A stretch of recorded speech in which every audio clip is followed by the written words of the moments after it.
Welcome to the mysterious casebook. Tonight, we follow Miss Marple into a chilling winter tale, the Christmas painting that bled Scarlet. In a quiet village, a festive portrait hides a terrible secret.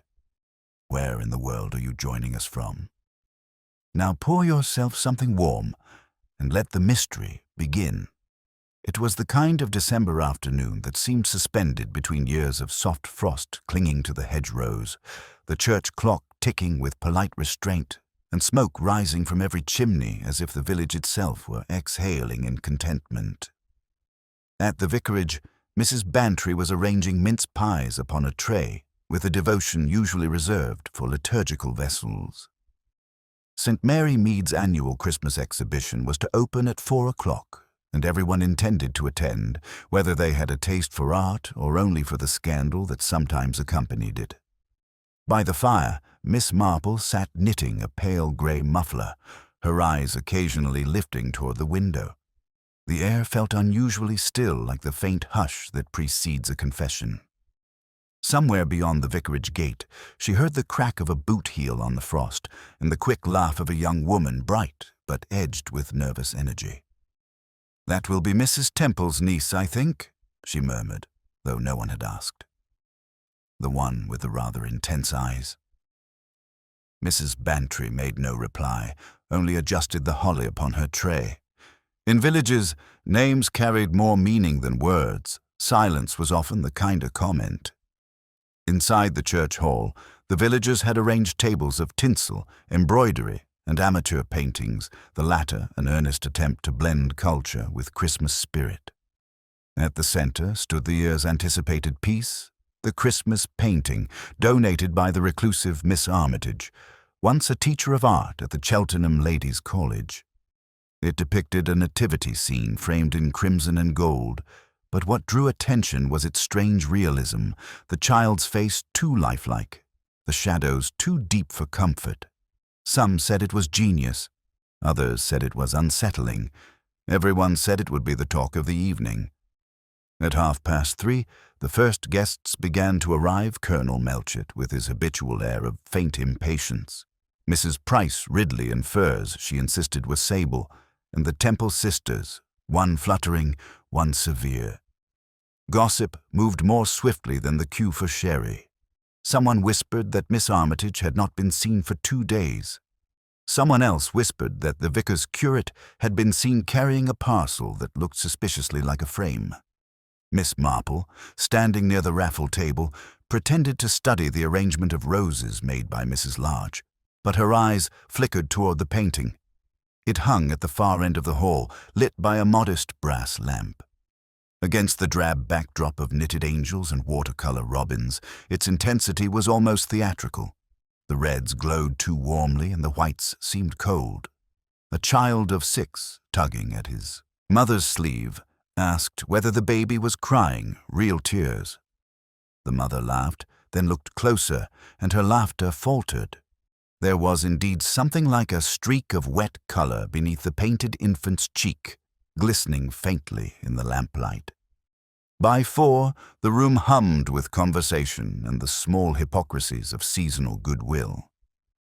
The local pianist, Mr. Dilling, struck up "God Rest Ye Merry Gentlemen," his expression earnest but uncertain. Miss Marple accepted a cup of weak tea and a dry biscuit from the vicar's wife, who was fretting about the raffle proceeds.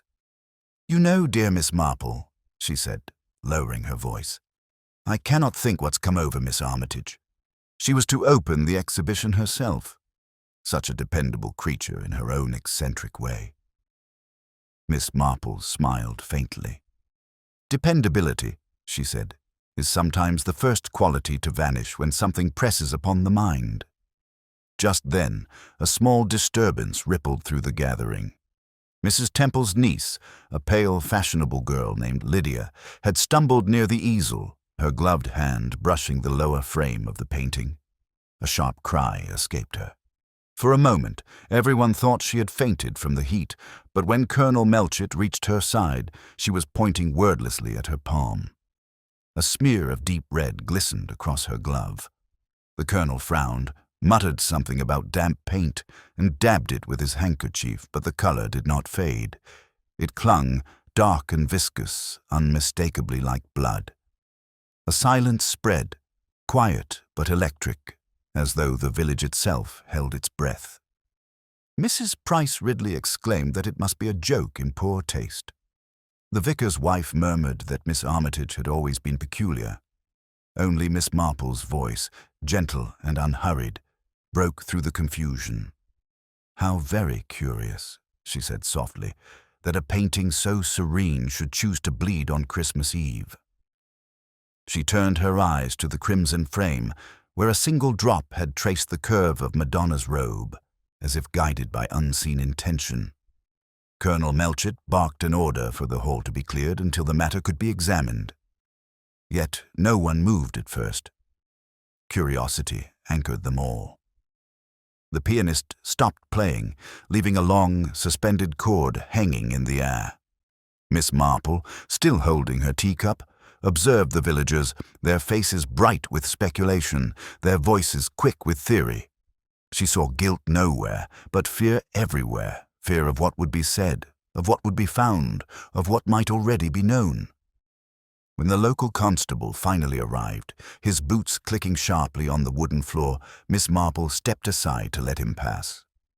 The colonel muttered about public safety and hysterical imaginations, but Miss Marple's gaze lingered on the smear of red that continued to darken against the canvas. It was no longer glistening, it had dried now, matte and final, as if the painting had ceased weeping because it had made its point. Outside, bells began to toll for evensong, echoing faintly through the frosted air. Miss Marple drew her shawl around her shoulders. "Strange," she murmured to herself, "how quickly the sacred and the profane can exchange places. One must listen closely, or one never hears the moment it happens." The vicar's wife, startled, asked what she meant, but Miss Marple only smiled, eyes distant, as though hearing something the others did not hear, the first whisper of the village beginning to talk. The talk began even before the doors of the church hall were fully closed. It moved like a scent through the cold, first between the women gathering their coats, then to the men fumbling for their gloves, and finally into the high street, where the lamplighter paused in his work to listen. Within the hour, the story had multiplied. The painting had bled, the girl had fainted, and someone had seen Miss Armitage's bicycle lying abandoned near the mill road. Truth and invention took hands, as they always did in St. Mary Mead. Miss Marple walked home quietly, her knitting bag tucked beneath her arm. The air was brittle, and each step made the frost crackle underfoot. Behind lace curtains, silhouettes leaned closer to whispered confidences. She could almost hear them. Mrs. Price Ridley insisting that modern art invited the devil. Mrs. Bantry defended Miss Armitage as merely sensitive, and young Lydia Temple being called melodramatic by those who had once envied her figure. It was the natural rhythm of the village, 1 part pity, 2 parts curiosity, and just enough fear to sweeten the mixture. At the vicarage gate, Miss Marple paused. A small crowd had already gathered by the churchyard wall. The constable, young Evans, was doing his best to appear authoritative while peering at the ground with uncertain purpose. Colonel Melchett stood nearby, his breath clouding the air. "Nobody, thank God," he was saying. "Only the bicycle. Might have slipped on the frost, I dare say." But his tone lacked conviction. Miss Marple gave a polite nod as she approached, and the colonel acknowledged her with the look of a man both respectful and wary. She had, after all, an inconvenient habit of being right. "Evening, Miss Marple," said Evans, touching his cap. "We'll be searching the lanes toward Old Bridge. Strictly precautionary, of course." "I quite understand," she replied gently. "Though precaution has a way of arriving after necessity, doesn't it?" Evans looked puzzled, but the colonel's expression darkened slightly. "We've sent for Dr. Haydock," he said brusquely. "Miss Armitage may have taken ill, that's all. No sense jumping to conclusions." Yet the conclusions had already leapt ahead of him. In the following hour, the village tea tables brimmed with speculation. At Mrs. Bantry's, someone swore they had seen Miss Armitage arguing with the curate a week ago about the morality of sacred art. At the grocer's, Mrs. Price Ridley claimed the spinster had been oddly flushed when ordering turpentine. Even the butcher joined in, remarking that she had refused his usual Christmas goose, an act considered nearly treasonous in St. Mary Mead. Each detail, true or not, added a brushstroke to the picture forming in everyone's mind that something inside Miss Armitage's quiet cottage had not been right for some time. By evening, the frost had deepened to a glittering crust. The colonel and the constable returned to the hall to examine the painting more carefully. Miss Marple followed at a distance, her curiosity cloaked in propriety. Inside, the air still carried the faint scent of sherry and pine needles. The painting had been cordoned with a modest length of rope, as though it might misbehave again. Under the electric light, the red streaks appeared darker, less fluid, yet disturbingly organic. Dr. Haydock, summoned to give an opinion, rubbed the edge of the frame with a handkerchief and muttered, "Looks like it came from a small cut, not paint, I'll tell you that." Colonel Melchett exhaled sharply. Prank, then. Someone adding drama to the holiday? "Possibly," said Miss Marple, her voice mild. "Though pranks are usually meant to be discovered immediately, aren't they? Not hidden under varnish." The colonel glanced at her. "You think it's deliberate?" "I think," she said, "that whoever did it understood how to make people look and where not to." As they parted, the church bells tolled again, their sound carrying across the darkened roofs. Miss Marple stood for a long moment, watching her breath form little ghosts against the night. The village lights glowed steadily, each one a quiet denial of fear, and yet, beneath that serenity, she sensed a current running unseen, something sharp and human, like a blade hidden under linen. Later, as she reached her gate, she saw a figure slip behind the yew hedge too quickly for recognition, but the movement was cautious, not panicked. A small sound followed the faint clink of metal, perhaps a latch, perhaps something being dropped. She stooped, and in the pale light of her lantern, found a thin streak of crimson on the frost. Not bright now, but dull, brownish, as though time had already begun to claim it. Miss Marple straightened, her expression unreadable. The frost gleamed underfoot, unbroken save for one set of footprints leading toward the lane. She followed them with her eyes until they vanished into shadow, then turned back toward her cottage. "People," she murmured softly, "are like snow covering everything until the thaw tells the truth." Inside, the clock ticked on the mantelpiece. Somewhere in the distance, a dog began to bark, sharp and insistent, as though protesting something only it could smell. The dog's bark faded into the stillness, leaving behind a hush so complete that even the ticking of Miss Marple's clock seemed hesitant. She stood a moment longer by the window, watching the lane dissolve into frost mist. In the faint light, the footprints had already softened, a small reminder of how quickly evidence, and perhaps truth itself, could disappear in St. Mary Mead. Then she drew the curtain, set aside her shawl, and lit the kettle. There were certain matters best considered with tea. By morning, the frost had thickened into a delicate glaze upon the garden path. From her kitchen window, Miss Marple observed the familiar choreography of the village's early hour, the milk boy whistling off-key, Mrs. Price Ridley sweeping her step with martial purpose, and the vicar cycling toward the hall with a gravity that seemed to imply official sorrow. The painting, she suspected, had not been left to sleep in peace. People rarely left mysteries unprodded, especially when the mystery was someone else's. At 9:30, a knock sounded at her door. Colonel Melchett entered with the brisk energy of a man accustomed to decisive action, but already slightly irritated that none could yet be taken. "Morning, Miss Marple," he said, removing his gloves. "Thought you'd like to know we found Miss Armitage." He paused, letting the words settle before continuing. "Not alive, I'm afraid."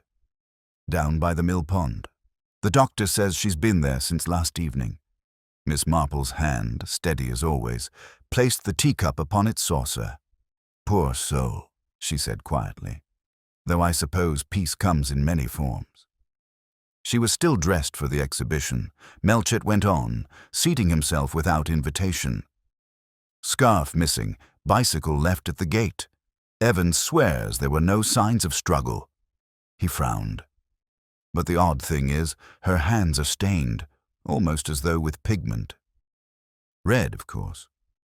Miss Marple inclined her head. How inconveniently poetic. Melchett gave her a sharp look. "It's not poetry I'm after. We'll be treating it as suspicious, might even be suicide, mind you, though that doesn't sit well. There's the painting to think of. Haydock says the substance was indeed blood, human, though from what source he can't yet say. If you ask me, the girl that Lydia knows more than she's told.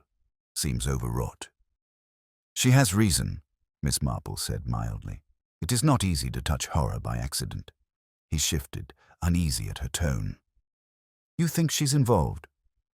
"I think," she replied, "that people who play at suffering often find themselves mistaken for its authors." The colonel muttered something about psychological talk and Haydock's influence before rising. He thanked her curtly and left. Through the frost-clouded glass, Miss Marple watched his figure recede down the lane, purposeful but not sure.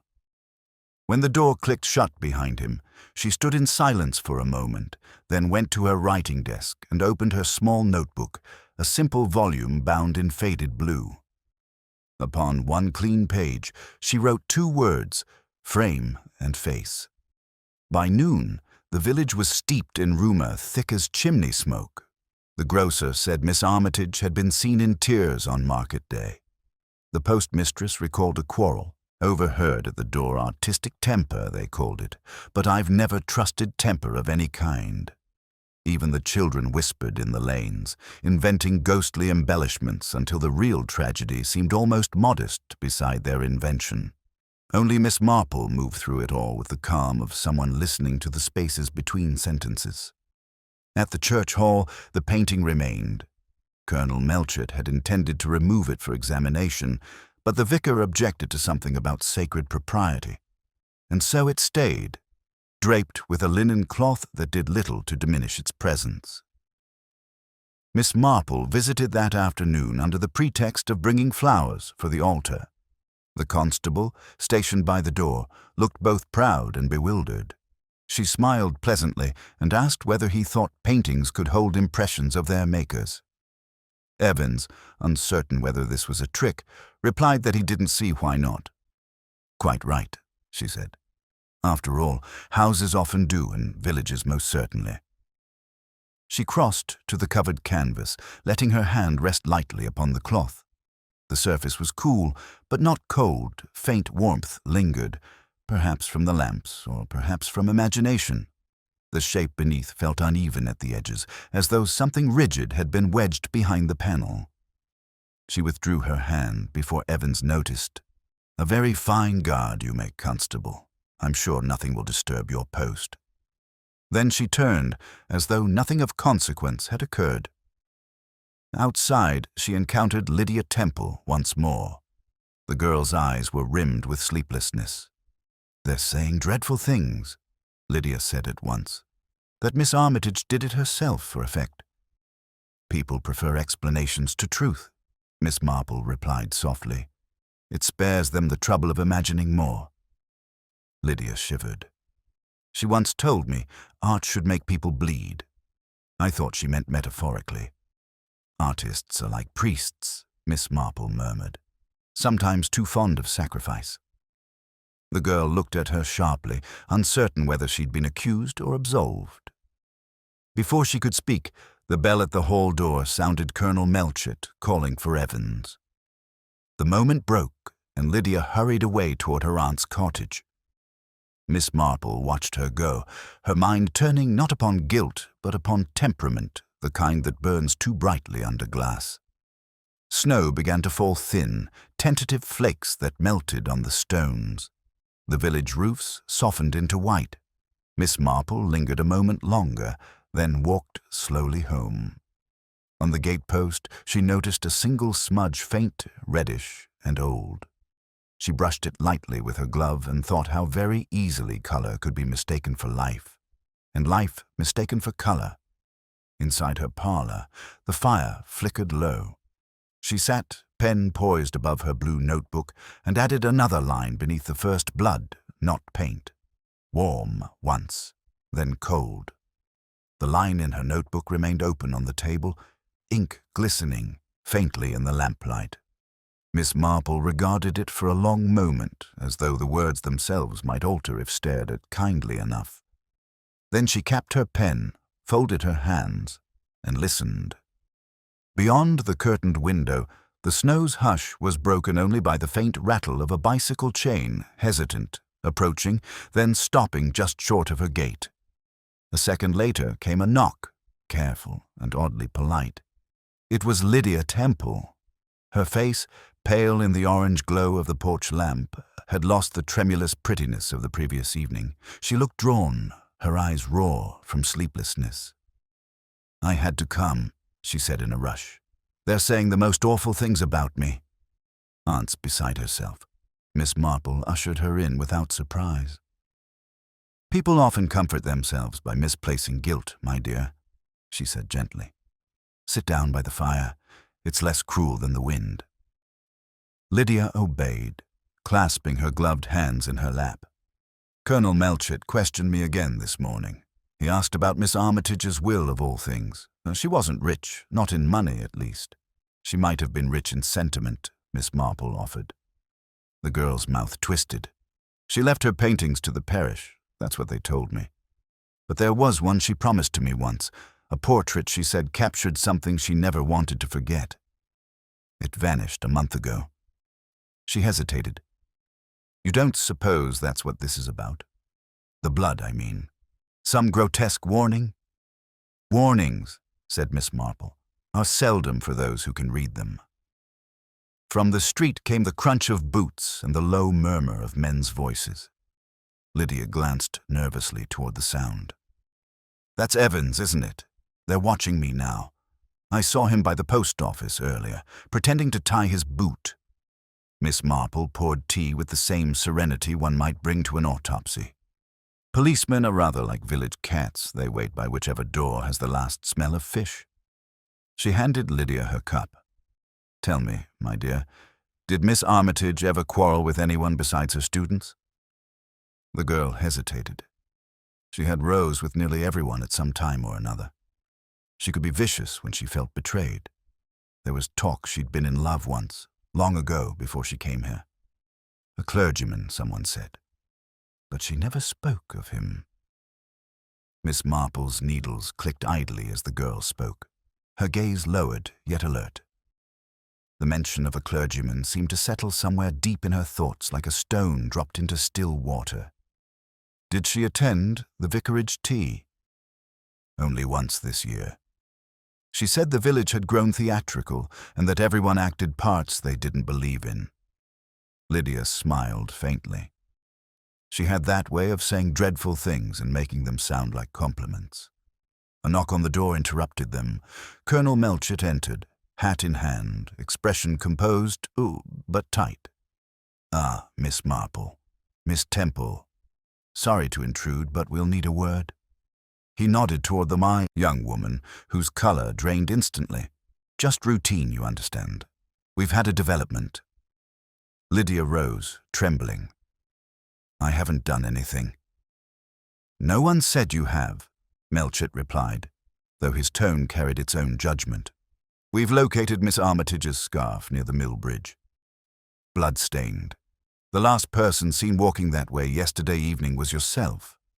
Miss Marple's knitting paused mid-stitch. "Oh, how distressing," she murmured, not to the colonel but to the room itself.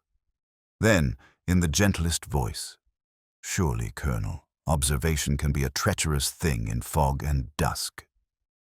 Melchett looked faintly irritated. "We'll sort facts from fancies soon enough. For now, Miss Temple, I must ask you to remain at your aunt's until further notice." Lydia's eyes filled. Please, Miss Marple. You don't believe I believe, said Miss Marple, that truth is often late to arrive, but punctual once expected. When the colonel had gone, leaving behind the scent of damp wool and tension, Miss Marple stood by the window again. Outside, Evan's lantern bobbed faintly near the gate. The girl sat motionless, tea untouched, as though turned to marble by the weight of suspicion. "Miss Temple," said Miss Marple at last, "did you notice anything unusual about the painting before it changed?" "Only that Madonna's eyes seemed different that day," Lydia whispered. "Brighter, almost alive." Miss Armitage was proud that she said art could trap a soul if the painter was desperate enough. Miss Marple's expression did not alter, but her gaze lingered upon the girl's trembling hands. "Desperation," she said softly, "takes many disguises. Some are quite respectable." The girl left soon after, escorted discreetly by Evans. When the door closed, Miss Marple turned once more to her blue notebook. She wrote carefully about Scarf Bridge Eyes being alive. Then below it, respectability, the last refuge of fear. The fire had burned low, throwing long, uncertain shadows across the wallpaper. From outside came a faint chime, the church clock marking 8:30. Miss Marple listened, her mind measuring time not by minutes but by human impulse. Each sound was a reminder guilt did not always rush. It could also wait, patient as snowfall, covering tracks until morning revealed what the night had hidden. She closed the notebook, set it beside her knitting, and let her gaze drift to the window where frost traced delicate patterns that looked almost like veins. It occurred to her, quietly and without alarm, that the village had begun to paint its own picture and that, like Miss Armitage's work, something vital was bleeding beneath the varnish. The frost on the window had thickened overnight into a lacework so intricate it might have been stitched by some patient spirit. Miss Marple rose early, drawn by the same quiet compulsion that makes one check a sleeping house after a bad dream. The village still lay beneath a pale mist, the roofs powdered white, the air brittle with secrecy. Somewhere a bell sounded faintly not for worship, but warning. She put on her hat and shawl and stepped outside, leaving her notebook open on the table like a lamp left burning. At the corner by the post office, she encountered Dr. Haydock, his expression clouded by irritation and lack of breakfast. "Morning, Miss Marple," he said. "You've heard the latest, I expect. The colonel's nearly convinced it's suicide." "Typical. He's always happier when death saves him paperwork." "I'd suspected as much," Miss Marple replied mildly. "Convenient conclusions are like winter sunlight. They flatter what they touch, but melt nothing." He gave her a look half admiring, half exasperated. "You think it's murder, then?" "I think," she said, "that dying alone beside a mill pond seems a strange choice for a woman who loved the center of attention." They walked a little way together toward the vicarage. The snow crunched like sugar under their feet. "I examined the wound myself," Haydock continued. "Small cut on the wrist, but shallow. Not enough blood lost for death. My heart stopped by shock. Possibly cold, but there was bruising here." He tapped his own arm. "Someone might have gripped her.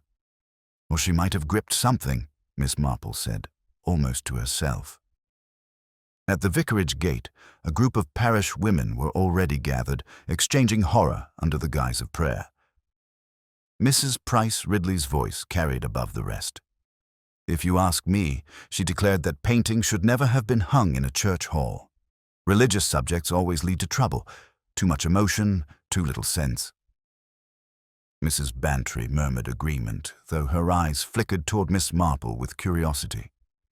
"They say the colonel's found fingerprints on the frame," she added in a whisper. "But of course, one can't tell whose." "How fortunate," Miss Marple said softly, "that guilt leaves more traces than hands ever do." Inside the hall, the linen cloth had been removed from the painting for further inspection. Evans stood watch again, uncertain whether he guarded evidence or blasphemy. The canvas looked strangely subdued in daylight, its colors dulled, yet the figure of the Madonna retained a curious tension, as if aware of being examined. Miss Marple approached slowly, her gaze drifting not to the center but to the edges, where things are less rehearsed. There, near the lower corner, she saw what others had missed, a thin thread of scarlet paint, or what appeared to be paint running beneath the frame, and staining the small strip of wood behind it. Not a smear, but a deliberate line, like a signature hastily concealed. She asked for a chair, murmuring something about stiff knees, and sat with the patience of one whose purpose hides behind frailty. When the colonel arrived, brisk and officious, she greeted him with warmth that disarmed his irritation. "You know," she said pleasantly, "this painting reminds me of that unfortunate business in Little Ditting, the one where a wedding photograph turned out to have 2 grooms." "Confound it, Miss Marple," Melchett snapped. "We've enough to do without comparisons." "But comparison," she said, "is the beginning of understanding." He sighed, defeated, and she leaned forward as if studying a flaw in the varnish. "It strikes me," she murmured, "that whoever touched this frame wanted something hidden here. See, just behind the edge." She pointed delicately with her knitting needle, which she seemed always to produce at moments of revelation. With a cautious hand, Evans loosened the corner. A folded scrap of paper slid free, yellowed and speckled with paint. Upon it, in a hurried scrawl, were 2 words, "Forgive me." The colonel's face hardened. So it was suicide after all. "Possibly," Miss Marple replied, folding her hands. Though one should always ask whom was she addressing, herself or another. "Good Lord, must everything be a puzzle?" he muttered, but she only smiled. "It usually is, Colonel. Only some people prefer to solve them after the fact."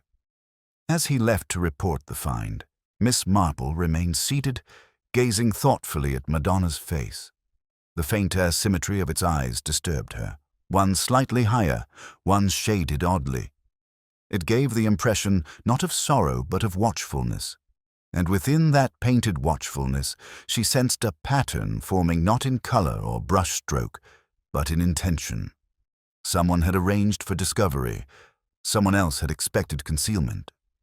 Between the two lay tragedy, as neat and inevitable as embroidery. Lydia Temple arrived soon after, summoned to identify the handwriting. Her answer came with hesitation.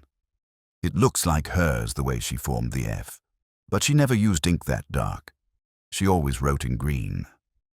"How interesting," said Miss Marple, "that remorse should borrow another's pen." As the girl turned away, Miss Marple noticed a small detail of the hem of Lydia's glove brushed against the frame, leaving a faint streak of the same brownish red she'd seen on her own gatepost. Not fresh, but there. Not proof, but persistence. She said nothing. Observation thrives in silence. That evening, as dusk deepened into blue, Miss Marple sat once more at her desk, recording what she'd seen. Her handwriting, small and deliberate, marched down the page message concealed ink darker than her glove stain confirmed. Beneath it, she added, "Forgiveness seldom precedes confession." The clock struck 9. She laid down her pen and stared into the fire, its flames turning the brass fender crimson. Somewhere in that color, she thought, lay the heart of the matter, the difference between what bleeds and what stains, between guilt born of pity and guilt born of performance. The fire hissed softly, as if answering her thought. The fire's reflection trembled upon the brass fender like liquid glass, its glow catching in Miss Marple's eyes as though lighting a thought that had been waiting for the right shadow. The sound of the clock broke the stillness of 10 slow chimes, deliberate and faintly reproachful. She rose, took her shawl, and stepped out into the lane. The cold was biting, but the air had that peculiar clarity that comes after days of suspicion, as if the village, weary of whispering, now demanded to hear itself speak aloud. The vicarage windows shone with amber light. Within, the familiar figures of the parish committee could be seen gathered round the hearth. It was an informal meeting, or at least that was what Mrs. Bantry had called it when inviting half the village. Miss Marple entered quietly, acknowledged by nods that carried both warmth and watchfulness.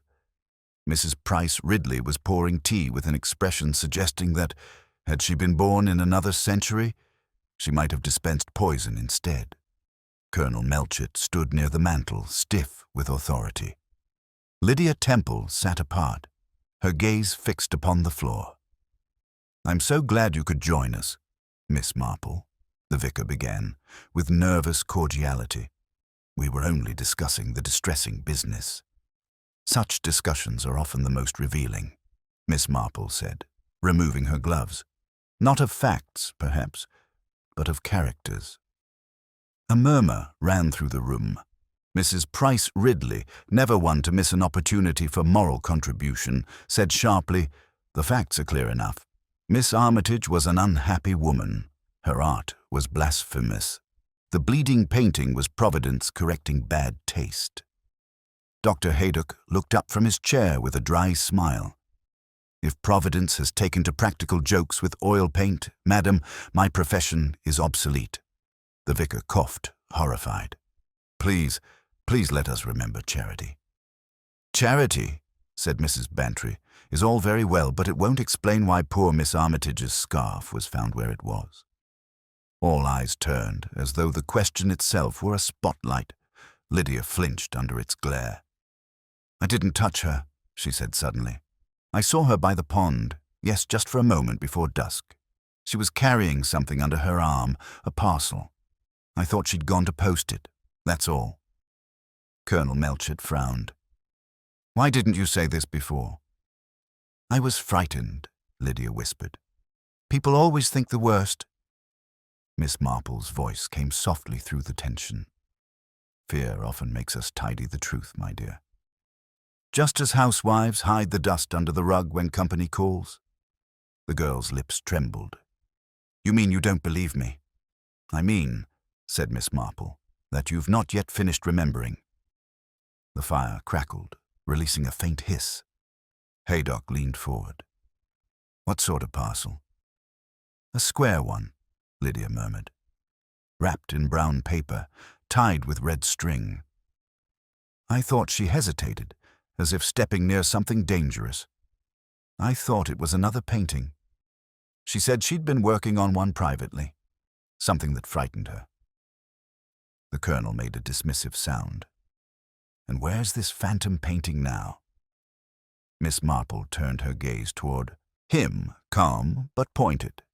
"If it existed, Colonel, it will surface where guilt needs it to." Outside, a gust of wind rattled the panes. The conversation broke into fragments, accusations softened by propriety, sympathy strained by curiosity. Through it all, Miss Marple watched faces the vicar's worried neutrality, Mrs. Bantry's eager conscience, Haydock's sardonic composure. When Mrs. Price Ridley at last rose to declare that sin is sin, whether framed or not, Miss Marple excused herself gently and stepped into the hallway. The corridor smelled faintly of beeswax and damp wool. Near the hat stand, something glimmered on the tiled floor, a sliver of red thread, fine as hair. She bent, lifted it carefully between two fingers, and held it to the light. It was not wool nor ribbon, but the same coarse twine used for parcel binding. Its edge was stiff, darkened as though it had once been wet. She tucked it into her glove and returned quietly to the parlor doorway. Lydia had risen, preparing to leave. "I can't stay here," she said to her aunt. "They're all looking at me as if they're frightened," Miss Marple said gently, coming forward. "And frightened people see guilt the way they see ghosts, always where it's easiest." Lydia's composure broke. "She wanted to confess something," she said quickly. "That night, she wrote a letter and burned it. I saw the ashes. She said it wasn't her sin, but she carried it for someone else." "Carried," Miss Marple repeated softly. A heavy word. The girl stared at her, then turned away, shivering. Mrs. Temple guided her out, her eyes darting toward the vicar as though hoping for absolution. When the door closed, the room fell into a heavy silence broken only by the sound of the clock again, insistent, marking out something inevitable. Colonel Melchett cleared his throat. "What do you make of it, Miss Marple? You're listening as though you already know." "Oh, no," she said, smiling faintly. "I'm merely trying to hear what hasn't yet been said. There's so much of it in rooms like this." She left them then, declining an escort, and stepped once more into the brittle air. The moon had risen, cold and precise. Her path took her past the church hall, where the covered painting stood like a sentry before judgment. The lamplight through the windows gleamed upon its linen shroud, drawing faint shapes beneath as if something within were still shifting. Miss Marple paused, her hand resting on the latch, listening to the silence gather. Somewhere, faintly, she thought she heard water dripping regularly, soft and rhythmic. It came not from the pond, but from within the hall itself. The sound came again faint, deliberate, and oddly human in its rhythm. Miss Marple eased open the hall door. The air inside was cold, touched by the scent of damp canvas and extinguished candles. Her eyes adjusted slowly to the gloom. The linen cloth covering the painting hung askew, as though disturbed by a careless hand. Beneath it, a dark patch spread across the floor, glistening faintly under the low lamplight. She stepped closer, her shoes whispering against the board. The dripping came from the edge of the frame. A single bead of liquid clung to the lower corner before falling soundlessly onto the wood. When she lifted the cloth fully, she saw that Madonna's robe bore a new blemish, a stain darker than paint, almost black in the low light, running down like a tear. It had not been there before, nor, she realized, had the faint crack across the child's face, fine as a hairline fracture, a fissure in serenity. Good heavens! The voice behind her startled even the air. It was the vicar, clutching his lantern. "Miss Marple, what on earth are you doing here?" "Listening," she said, her voice calm, "and watching something that does not wish to be watched." He followed her gaze and paled. "It's bleeding again." "Dear Lord, not bleeding," Miss Marple corrected gently. "Leaking, which is quite another matter." Within minutes, the hall was alive with commotion. Evans appeared, red-faced and confused, followed by Colonel Melchett and Dr. Haydock, both summoned by the vicar's alarm. The colonel swore under his breath misting in the cold. "If this is someone's idea of a joke, I'll see them run out of the county." Haydock knelt, touching the stain with his gloved hand. Not blood this time. Varnish, perhaps mixed with oil. Odd substance. He sniffed, frowned. Turpentine and something else. Metallic. Not quite paint thinner. Miss Marple remained by the doorway, her expression unreadable. "Perhaps," she murmured, "someone is correcting a mistake rather than creating one." Melchett turned on her. "You think this has been tampered with again?" "I think," she said softly, "that art is never as finished as it pretends to be." They removed the painting from its easel and placed it flat upon a trestle table. Under the harsh glare of Evan's lantern, the colors appeared distorted, the reds deepening to brown, the whites acquiring a yellowed fatigue. Haydock's fingers traced a subtle irregularity along the lower frame where the wood seemed newer, the joins slightly off-center. "Reframed recently," he muttered. "And badly." Melchett scowled. "Then we'll find who did the work. Evans, see what the vicar has on record." The vicar, flustered, admitted that Miss Armitage had requested access to the church workshop 2 weeks ago for minor repair, she'd said. No one had questioned her. Miss Marple stepped closer. The painting's surface bore faint smudges, as if someone had wiped it hurriedly with cloth or sleeve. Her eye caught a fragment lodged between frame and backing board, a scrap of coarse browned paper, torn unevenly, with the faint outline of a postal mark. She touched it delicately. Perhaps the missing parcel was never sent at all, she murmured. Melchett looked sharply at her. What parcel? Oh, just one Miss Temple mentioned earlier. A private project, she said. Artists often parcel away what they cannot quite destroy. The Colonel gave her a look that suggested both irritation and reluctant respect. You always talk like a riddle, Miss Marple. She smiled faintly. It is only that life insists on behaving like one. Outside, the wind had risen, hurling flakes of snow against the stained glass windows. Their colored light fluttered across the floor like broken wings. Miss Marple watched the movement in silence, her gaze drifting from the painting to the men around it, each intent on proving something, none quite seeing. Haydock, pragmatic the Colonel, defended the vicar, bewildered and Evans, faithful but fearful. For expressions of conscience, she thought all uneasy before the sight of a sacred image gone wrong. When they finally covered the painting again, the hall felt emptied of sound, as though whatever presence had haunted it had retreated for the moment. Melchett instructed Evans to lock the door and post a guard. We'll have it moved to the station at first light. I won't have half the county sneaking in for ghost stories. Ghosts, Haydock muttered.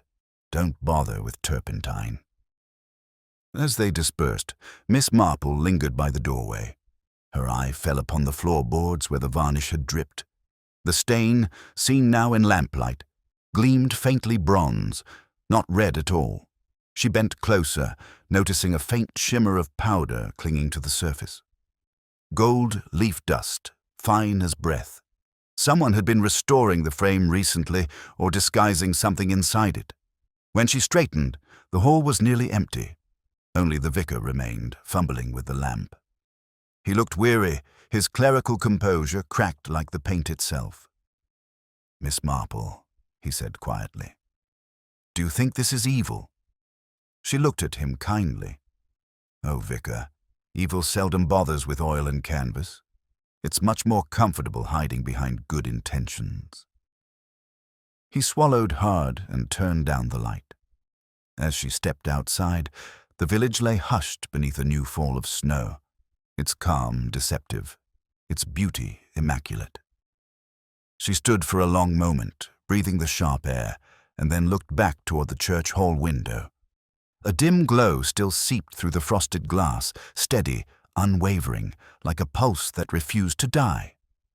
The glow in the frosted window faded only when the last lamp was extinguished, leaving the churchyard submerged in pale moonlight. Miss Marple lingered by the lich gate, her shawl gathered close. She knew the village well enough to recognize when silence became a performance. Tonight it had the hush of people pretending to sleep. Behind curtains, she could almost feel the minds still awake. Mrs. Price Ridley composed a letter to the diocesan paper, Colonel Melchett drafting his report. Lydia Temple lying in her narrow bed, rehearsing guilt that was not entirely her own. Miss Marple turned toward home, her boots leaving neat imprints across the powdered snow. When she reached her gate, she paused. The postbox gleamed faintly in the moonlight, and upon its brass lip hung a single thread of red twine, stiffened by frost. She touched it lightly and smiled, though there was little mirth in it. So the parcel did travel after all, she murmured. Inside, she lit her lamp and spread her blue notebook upon the table. Her notes formed a pattern now, delicate as a lacework frame altered. Forgive me. Note false. Parcel thread confirmed. Beneath she wrote one more line.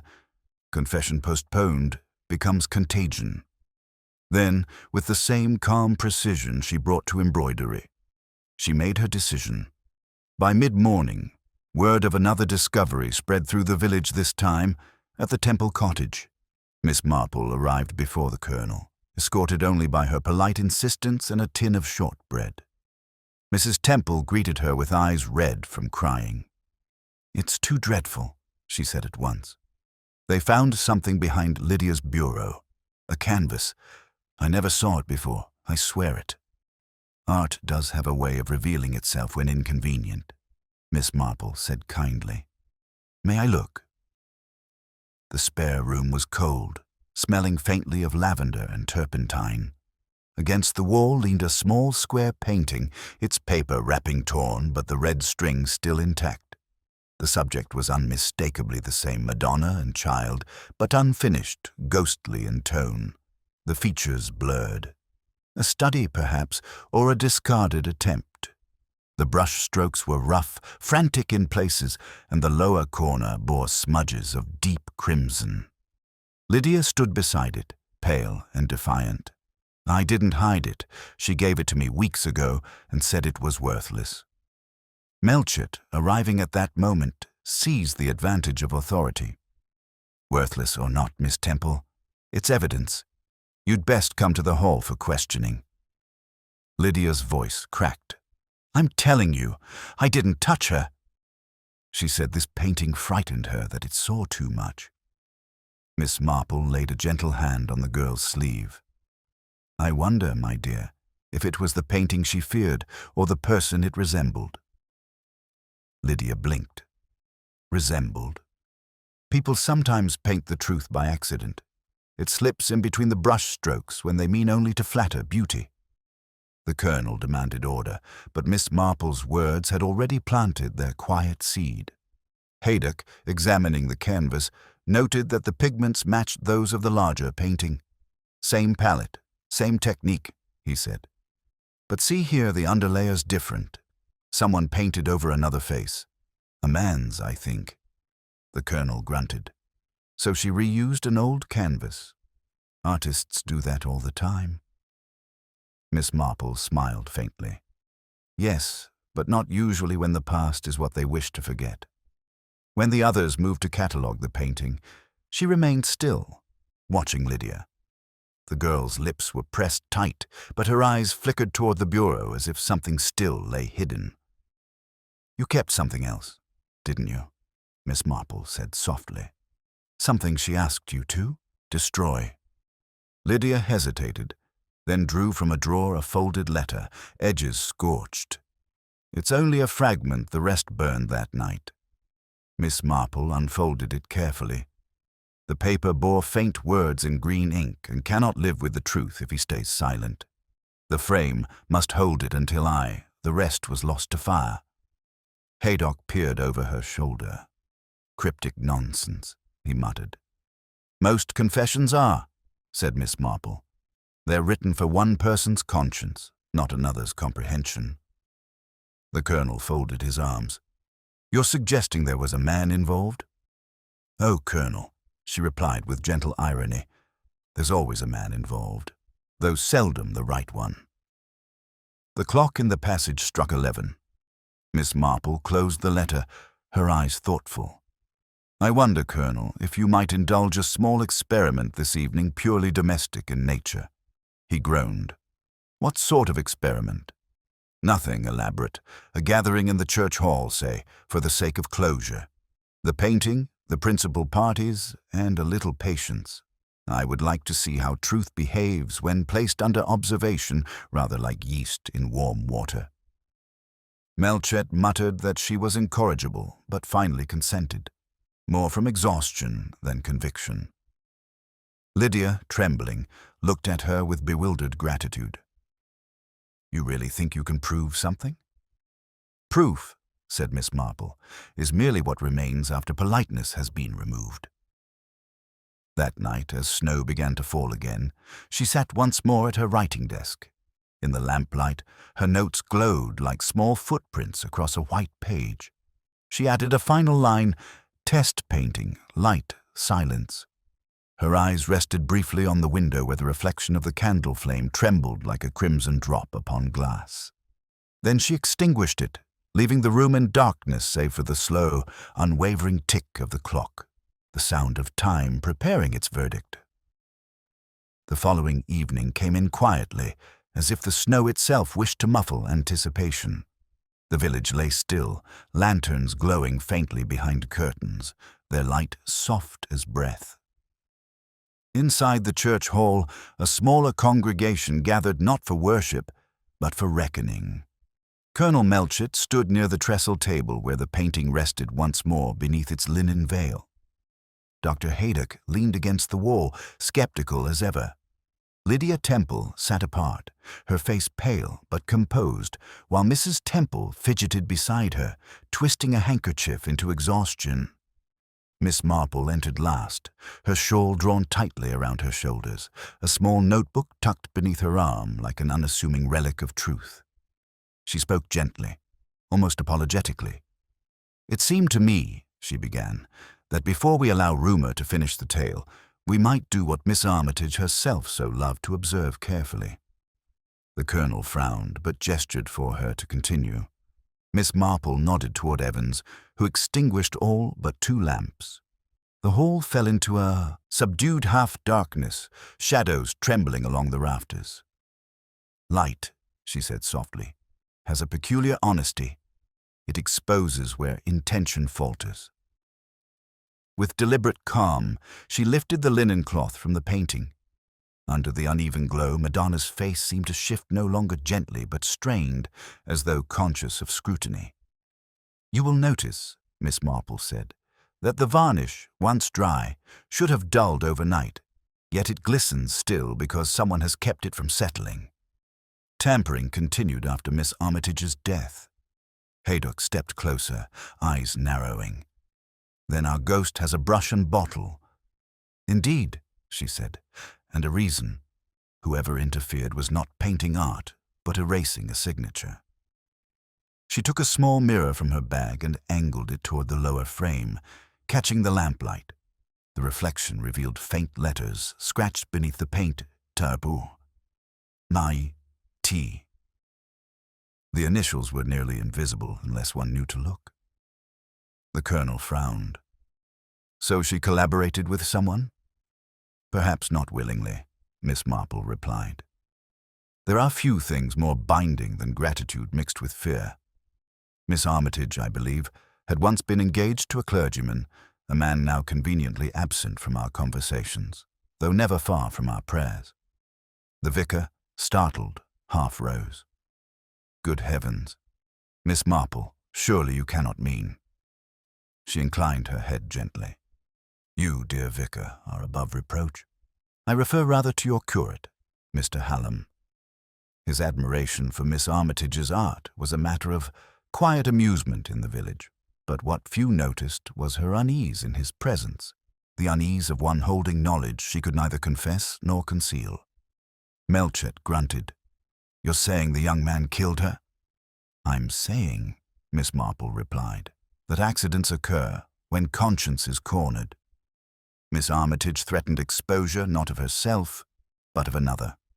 The note we found, 'Forgive me,' was not written by her hand at all, but by his. The darker ink, the unfamiliar pressure, a forgery meant to sanctify sin." The colonel looked incredulous. "And your proof?" Miss Marple smiled faintly. "He used the same ink this morning to sign the parish ledger. I took the liberty of noticing." A sharp intake of breath came from the corner. The curate, Mr. Hallam, had entered unnoticed, pale and stricken.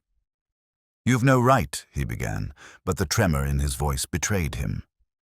"I seldom need rights," said Miss Marple softly. "Observation is quite democratic." The room seemed to contract, every sound sharper. "Miss Armitage discovered," she continued, "that her former fiancé, a man of piety and ambition, had sold one of her works under his own name years ago, before his ordination. She confronted him after the Christmas rehearsal. The quarrel grew heated. She felt perhaps he meant only to silence her. Panic followed. He placed her by the pond to stage despair, then returned to the hall to finish his concealment. He added the blood, or rather pigment, and iron solution to disguise where her hand had brushed the frame it was meant to mislead, to theatricalize remorse. But deceit, like varnish, always leaves a different sheen. Hallam's face had gone gray. "You can't know that," he said hoarsely. "You can't prove it." "I do not need to," Miss Marple said. "Your conscience is already doing so." The silence that followed was unbearable in its quiet. The colonel stepped forward at last, his authority restored by action. "Evans, take him outside." The curate did not resist. He moved as if guided by invisible strings. When the door closed, the wind moaned faintly through the rafters, an odd, mournful sound that seemed to echo the confession unspoken. Mrs. Temple was weeping softly.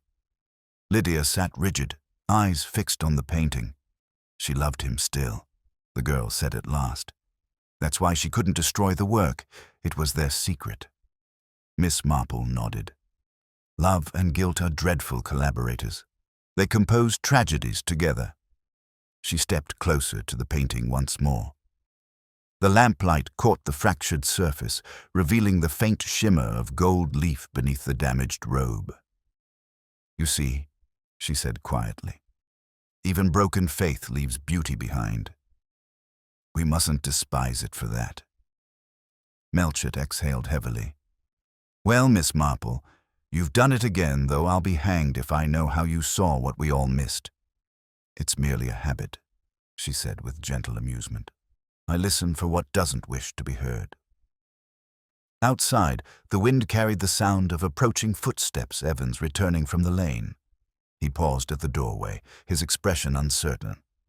"Beg pardon, sir," he said, "but the pond's begun to thaw, and something else has come up from the edge." Miss Marple's eyes lifted, calm and alert.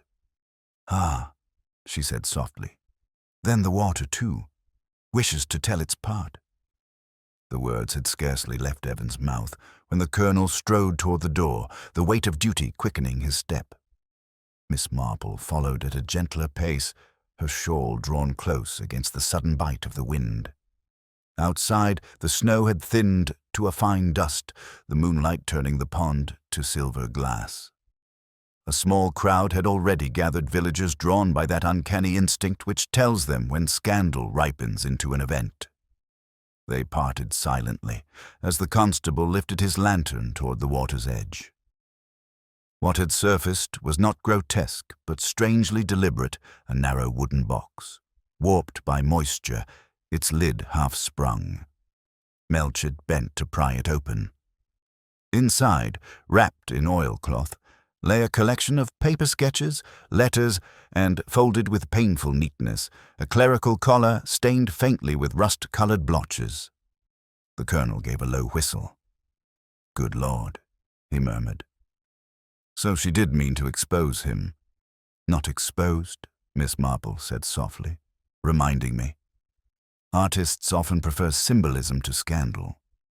She crouched beside the lantern's glow, lifting one sketch delicately by its corner. It depicted the same Madonna and child, but without the serenity, the mother's face turned away, the infant's expression anxious. A signature, unmistakable, adorned the corner, H.T.&C. Armitage. "A collaboration indeed," she murmured. He could not erase her entirely, only repaint her as silence. The colonel frowned. "You mean she kept evidence all along?" "My word, women and their sentimentality." Miss Marple's eyes twinkled, though her voice was quiet. "Sentimentality, Colonel, is merely memory that refuses to die. It's far more accurate than logic." They carried the box back to the hall, where the last lamps burned low. Haydock examined the contents while Evans took brief notes in his heavy hand. Lydia watched from the corner, shivering though she sat near the fire. "It's over then," she whispered. "They'll let her rest." Miss Marple regarded the girl gently. "Rest, yes, but peace takes longer. Villages have long memories and short understanding."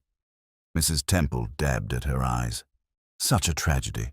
And at Christmas time, too." "Who would have thought, everyone?" Miss Marple said mildly. "They simply chose not to admit it. We English prefer our sins wrapped like gifts, neat, respectable, and tied with a bow of discretion." The colonel looked up sharply, then sighed. "You're right, of course. I'll have to report to the coroner in the morning. There'll be questions, papers, and scandal." "Scandal fades," Miss Marple said, "but truth lingers like a fragrance. One must decide whether to open the window or let it stay." Haydock closed the lid of the box with a thud. She hid this in the pond herself, I'd wager. A confession without words. Guilt, perhaps. Or mercy, said Miss Marple. There is always more mercy in concealment than people think. She looked toward the covered painting. She left him his reputation, at least until conscience caught him. That was her final stroke of artistry, to let time do the accusing. The hall had grown still again, the fire sinking into embers. The faces around her had softened, chastened, uncertain. Outside, the first notes of the church bell began to sound half an hour before midnight. Christmas Eve proper. The irony was not lost on her. "Strange, isn't it?" she said, "how holiness and guilt so often share a frame. One merely paints over the other until the cracks appear." Lydia rose then, tears streaking her face. "She once told me beauty was a punishment. I thought she meant vanity." Miss Marple gave a faint smile. Perhaps she did. Punishments often masquerade as blessings.